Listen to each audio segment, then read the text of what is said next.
Hi friends, welcome to my channel. AP దివ్యాంగుల పెన్షన్ల వ్యవహారంలో విచారణ చేయాలని వైద్యారోగ్య శాఖ అధికారులను ఆదేశించారు ప్రభుత్వం.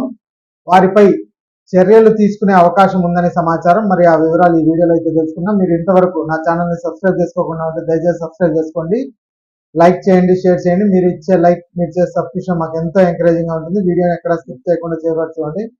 ఇక ఆలస్యం చేయకుండా వీడియోలోకి అయితే వెళ్ళిపోదాం. ఆంధ్రప్రదేశ్ వ్యాప్తంగా గత కొన్ని రోజులుగా దివ్యాంగుల పెన్షన్ల వ్యవహారం హాట్ టాపిక్ గా అయితే మారింది. దివ్యాంగుల పెన్షన్లో అనర్హులు ఎక్కువగా ఉన్నారని వారిని తొలగించేందుకు ఇటీవల ప్రభుత్వం కసరత్తు మొదలుపెట్టింది. అయితే ఇదిలా ఉండగా గతంలో నకిలీ సదరం సర్టిఫికెట్లు ఇచ్చిన డాక్టర్లపై చర్యలు తీసుకోవాలని వికలాంగుల సంఘం కోరుతోంది. ఈ క్రమంలోనే నకిలీ సదరం సర్టిఫికెట్లు ఇచ్చిన వైద్యులపై చర్యలు తీసుకోవాలంటూ నవ్యాంధ్ర వికలాంగుల సేవా సమితి అధ్యక్షుడు షేక్ కాళేశ ఆంధ్రప్రదేశ్ ముఖ్యమంత్రి కార్యాలయంలో ఇటీవల అర్జీ అయితే ఇచ్చారు. దీనిపై ఏపీ ముఖ్యమంత్రి కార్యాలయం స్పందించిందండి.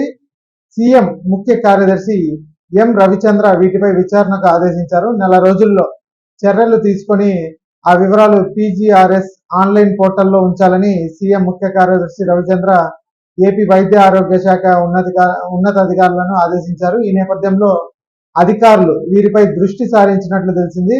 ఇక మరోవైపు నోటీసులు అందుకున్న వారిలో చాలా మంది అపీళ్లు చేసుకున్నారు. ఇలాంటి వారికి మరొకసారి స్క్రీనింగ్ చేయాలని ప్రభుత్వం నిర్ణయించింది. వారిని మరొకసారి సదరం శిబిరానికి పిలిపించి స్క్రీనింగ్ చేయనున్నారు. వీరిలో వృద్ధాప్య పెన్షన్ కు అర్హులు ఎవరైనా ఉంటే వారిని ఆ జాబితాలోకి అయితే మారుస్తారు. అలాగే నకిలీ సదరం సర్టిఫికెట్లు ఇచ్చిన వైద్యులపైన చర్యలు తీసుకునే అవకాశం ఉన్నట్లు తెలిసింది.